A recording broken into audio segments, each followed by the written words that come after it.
Hello friend, स्वागत है आपका वीएस एजुकेशन चैनल पर। तो फ्रेंड, जैसा कि आपको एक न्यूज़ निकल कर सामने आ रही है जो कि एमपीपीएससी से रिलेटेड है, उसमें भी 13% और 87% का जो फार्मूला है उसके चलते अभ्यर्थियों को काफ़ी परेशान होना पड़ रहा है। तो उसी पर एक अपडेट आई है कि आज मध्य प्रदेश हाई कोर्ट ने 13% के रिजल्ट की लिस्ट एमपीपीएससी द्वारा जारी न करने पर सरकार पर 50,000 की कॉस्ट लगाते हुए फटकार लगाई। साथ ही 31 जुलाई को केस की सुनवाई का आदेश दिया। हाईकोर्ट ने पूर्व में रिजल्ट जारी करने के आदेश दिए थे, ये कॉस्ट लगाना जरूरी था। आपको मैंने पहले ही बताया कि जब भी माननीय हाईकोर्ट के जो आदेश होते हैं उसका अगर अनुपालन नहीं किया जाता तो उसमें फिर माननीय हाईकोर्ट उसमें जुर्माना लगा देते हैं। ठीक है, तो उसी क्रम में ये चीज़ें हुई हैं। ऑर्डर क्या था उसको एक बार देख लेते हैं। ये 4/4/2024 का ये केस रिट पिटीशन है 5596 2000 सॉरी 24 का ये केस है। और इस केस में क्या हुआ था कि इसमें लिखा हुआ है कि issue notice to be respondent on payment of PF within 7 working. ये तो उसका था, मतलब एक जो उनकी फीस होती है। मेन चीज़ यहाँ शुरू होती है कि state is expected to file parawise reply and in particular disclose the names and merit ranking obtained by persons who find place in the unreported select list of unreserved and OBC category, each comprising of 13% of advertised vacancies. The merit ranking of petitioners be also disclosed. Returns should also disclose in specific terms as to whether any candidate securing lower merit ranking than the petitioners has been appointed to fill up 87% vacancies. List along the writ petition 5901/2019। ठीक है, तो friends यहाँ पर भी क्या किया गया है कि इस केस को भी, कौन सा केस, 5596 वाले केस को 5901/2019 वाले केस के साथ मर्ज कर दिया गया। मतलब उसी में इसकी सुनवाई होगी। ठीक है, तो फ्रेंड्स यहाँ पर मैटर क्या हुआ था, मैं इसको एक आपको रिजल्ट का एक लिस्ट दिखा देता हूँ।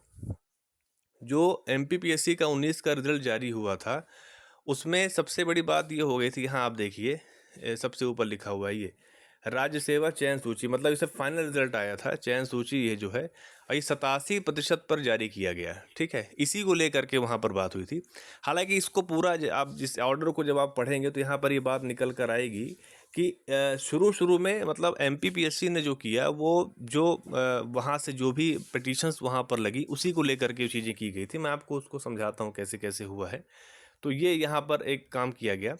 तो हुआ क्या था फ्रेंड, सबसे पहले कि जब इसमें याचिकाएं लगना शुरू हुई उसके बेसिस पे चीज़ें वहाँ पर हो गई। फिर बाद में क्या हुआ था कि जब पहली बार एमपीपीएससी का जो प्रीलिम्स का रिजल्ट आया था 2019 वाला, उसमें कुछ रोस्टर की प्रॉब्लम होने की वजह से एक स्पेशल मेंस लिया गया था। ठीक है, वो मेंस इसलिए लेना पड़ गया क्योंकि यहाँ पर एक याचिका लगी थी 542/2021 की याचिका थी। उस याचिका के माध्यम से फिर एक स्पेशल मेंस लेना पड़ गया था एमपीपीएससी को।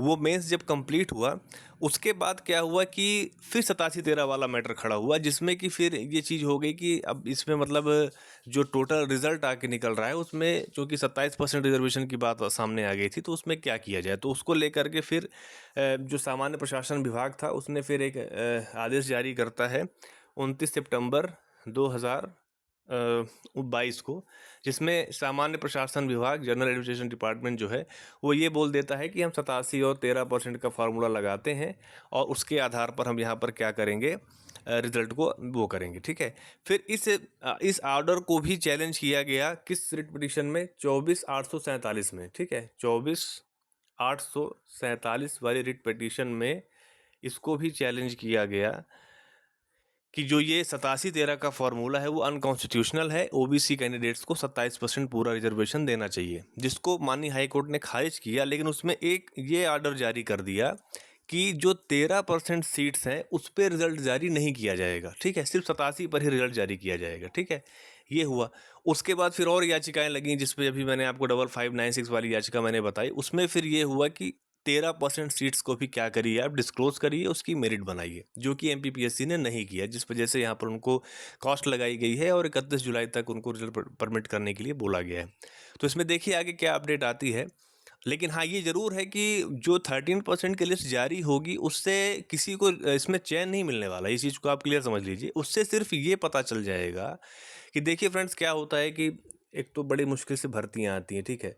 उसके बाद फिर क्या होता है कि बच्चे मेहनत करते हैं, दिन रात तैयारी करते हैं, उसके बाद उनका जब उसमें प्रीलिम्स क्वालीफाई किया, फिर मेंस क्वालीफाई किया, फिर इंटरव्यू क्वालीफाई किया, तो सभी के मन में एक जिज्ञासा होती है कि आखिर उनका उस लिस्ट में नाम है कि नहीं, क्योंकि जब तक लिस्ट सार्वजनिक नहीं होगी तो आपकी जो फ्रेंड सर्कल में आप 4 5 10 लोगों को जानते भी होंगे, तो उससे ये अनुमान नहीं लगा सकते कि आपका लिस्ट उस लिस्ट में नाम है कि नहीं।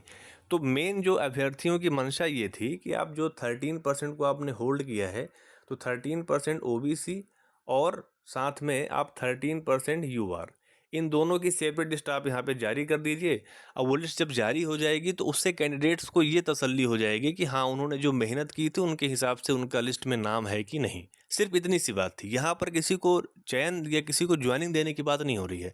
वो तो तब दिया जाएगा जब 27% पे फाइनल ऑर्डर आ जाएगा, माननीय हाई कोर्ट, माननीय सुप्रीम कोर्ट का, कि उसमें फाइनल ऑर्डर क्या होता है वो तो आगे जब कभी आएगा तो उसमें चीज़ें क्लियर होंगी। लेकिन फिलहाल के लिए ये अभ्यर्थियों को तसल्ली हो जाए कि वो उस लिस्ट में आते हैं कि नहीं, क्योंकि फिर वो उसके हिसाब से अपनी तैयारी को एक दिशा देंगे। उनके अंदर एक आत्मविश्वास आएगा कि चलो इस बार हम 13% में फंसे हैं, अगली बार हम और मेहनत करेंगे तो हम 87% में चले जाएंगे। हालांकि ये बहुत ही अन्यायपूर्ण व्यवस्था है 87-13 का, जिसके चलते अभ्यर्थी बहुत ज़्यादा सफ़र कर रहे हैं, हर जगह पे कर रहे हैं। सिर्फ ये एमपीपीएससी की बात नहीं है, एमपी की जितनी तमाम भर्तियां हैं हर जगह ये एक तरह से आप कह सकते हैं कि एक नासूर बनता जा रहा है, जिसमें जल्दी से जल्दी ये चीज़ें क्लियर होनी चाहिए, ताकि जो अभ्यर्थी हैं 100% भर्तियाँ हों, चाहे किसी भी वर्ग को मिले, लेकिन ये है कि वो चीज़ें पेंडिंग ना रहें। तो उसी के क्रम में ये चीज़ें देखने को मिल रही हैं। अब चूँकि उस समय कोरोना था, 2.5 3 साल कोरोना चल गया, इस वजह से चीज़ें बहुत शांत होंगी। लेकिन अब जैसे जैसे कोरोना के फेज़ से पूरा देश बाहर निकल चुका है और लगातार भर्तियां हो रही हैं, तो अब प्रेशर ज़्यादा है, तो इसमें कुछ ना कुछ डिसीजन बहुत जल्द आपको देखने को मिल सकता है, और जिससे तमाम भर्तियां जो है वो 100% सीट्स पर होने लग जाएंगी। वो देखने पे ही आगे चल के जो होगा उस पर आपको अपडेट दी जाएगी। तो ठीक है फ्रेंड्स, यही अपडेट थी यहाँ पर। और अगर आपको मेरा वीडियो अच्छा लगा हो तो आप उसे लाइक कीजिए, अपने फ्रेंड सर्कल में शेयर कीजिए, और चैनल पर अगर पहली बार आ रहे हैं तो प्लीज़ आप चैनल को सब्सक्राइब कर लीजिए। Thank you.